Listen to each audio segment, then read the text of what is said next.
안녕하십니까. 오늘은 2023년 1월 6일 금요일입니다. 오늘 말씀 주소는 창세기 17장 말씀이고 오늘 말씀 제목은 믿음입니다. 오늘 창세기 17장 말씀을 보시면 아브라함 할아버지께 하나님께서는 사레에게 이삭이라는 자녀를 주시겠다라고 약속을 하십니다. 그 말씀이 나옵니다. 근데 아브라함 할아버지께서는 내가 보는 기준으로 지금 어떻게 그렇게 가능할까라는 생각으로 웃으며 그 마음에 그런 웃음 17절 말씀에 마음속으로 그 믿지 않는 그런 모습이 있습니다. 그리고 아내 사레 역시 그 모습으로 19장 말씀에 그렇게 있습니다. 9절 말씀에 있습니다. 저는 이 말씀을 보면서 무슨 생각을 하게 됐냐면 하나님께서는 이 언약을 세워주신 이유도 분명히 있고 아브라함 할아버지께 예언을 하시고 자손이 아주 번성케 하고 나중에 보시면 모레알처럼 많은 자손을 그러니까 그 아브라함 할아버지가 민족의 우리 믿음의 조상이 되는 그런 역사적인 계획이 세워져 계셔서 그 계획을 다 말씀하셨다고 생각을 합니다. 그리고 하나님께서는 그 모든 계획을 말씀하고 계십니다.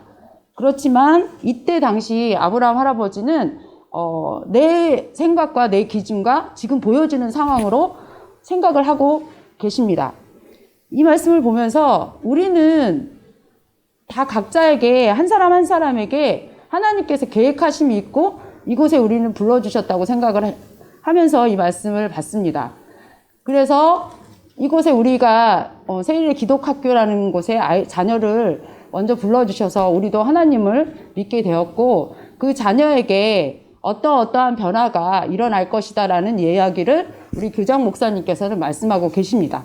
근데 나는 그 부모로서 내 아이가 앞으로 어떻게 변화될 것인지 지금 상황으로 봤을 때는 이 아이의 모습은 내가 봤을 때 부모의 입장으로 봤을 때 그동안에 해왔던 아이의 모습은 전혀 앞으로의 그 말씀하신 거에 해당하지 않는다고 생각을 합니다.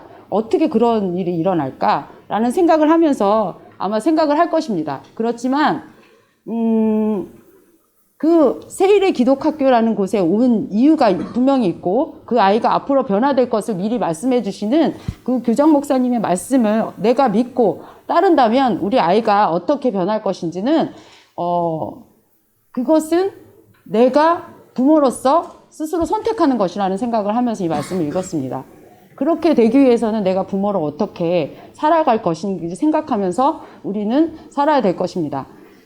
그리고 저는 지난 그 장에서도 노아의 방주라는 책 그 말씀을 읽으면서 그때 당시에는 대홍수로 하나님께서 다 쓸어버리시고 새롭게 노아의 방주에 거룩하게 선택받은 동물들과 그리고 노아 할아버지의 가족들이 들어갑니다. 그 말씀을 읽으면서 저는 이런 생각을 했습니다. 믿음의 방주라는 생각을 했습니다. 저는 하나님을 믿지 않았습니다. 그리고 저희 부모님도 믿지 않고 종교가 없으셨습니다. 그런데 저부터 하나님을 믿기 시작했고 하나님이 어떤 분인지 알게 됐습니다. 그래서 저의 자녀도 하나님을 믿게 됐습니다.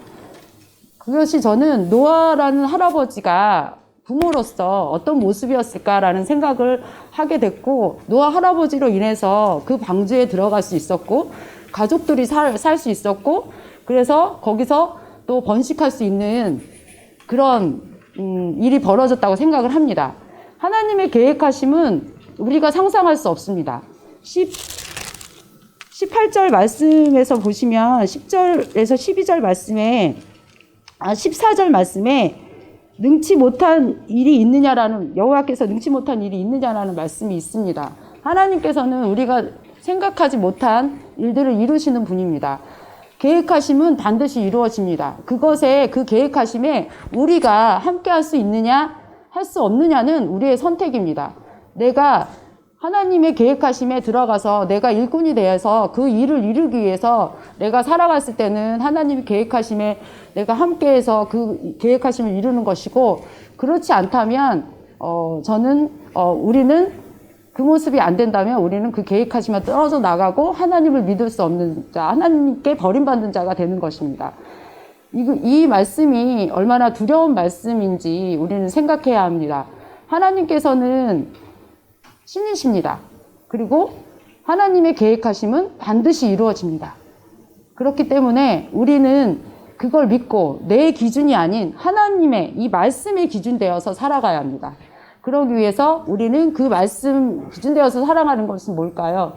사랑하는 것입니다. 내가 내 기준으로 생각해서 하는 것이 아니고 다른 사람들이 함께 그 계획하심으로 같이 천국에 갈 수 있도록 같이 전하고 함께 할 수 있도록 사랑의 마음으로 바라보고 그 사람들 한 사람들을 말씀으로 이 말씀이 어떤 말씀인지 하나님이 어떤 분인지 전해서 함께 그 계획하심에 들어가서 함께 일할 수 있도록 우리가 가르치는 것이 우리의 역할이라고 생각합니다. 그래서 이곳에 불러주셨고 우리가 전하라고 불러주셨기에 오늘도 우리가 어떤 모습으로 또 다른 사람들에게 그리고 내가 어떤 부모로서 자녀에게 어떤 모습으로 살아가고 있는지를 생각하시면서 하나님의 계획하심은 반드시 이루어짐으로 내가 그 계획하심에 함께 할 수 있는 자인지 그렇게 하려면 어떻게 해야 되는지 생각하시면서 일꾼 되어서 살아가시는 우리 모두 되시기를 예수님의 이름으로 축원합니다.